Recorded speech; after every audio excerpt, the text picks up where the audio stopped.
ব্রহ্মা জানেন গোপন কর্মটি, এই যে সিনেমাটার এটা কিভাবে শুরু হলো মানে এই কাজটা?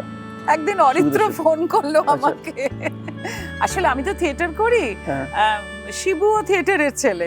হ্যাঁ, তো সেই জন্য আমাদের একটা থিয়েটার কমিউনিটি তো আছে, জানি সবাই সবাইকে চিনি।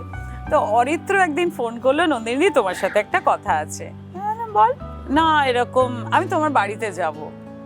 আর কথা হলো, তখন ও বলছে এই বিষয় নিয়েও ওর প্রথম সিনেমাটা করবে, ডেবিউ। না অরিত্র, এই ভুল করিস না, প্রথম সিনেমা একটা ভদ্রসভ্য টপিক নিয়ে, মহিলা পৌরোহিত তো কেউ মানবে না, ছিছি করবে লোকে। বলে এটাই করব। আমার জেদ ধরে গেছে, তুমি শুধু থাকো।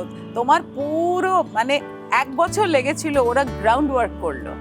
আমার প্রচুর কথা শুনতো, রেকর্ড করতো, তারপরে নিজেদের মাধুরী মিশিয়ে সুন্দর একটা গল্প তৈরি করলো। গল্পের ভিত আমার এই জীবনের কাহিনী এবং আমার কাজ, এইটাই শুভমস্তুর কাজ।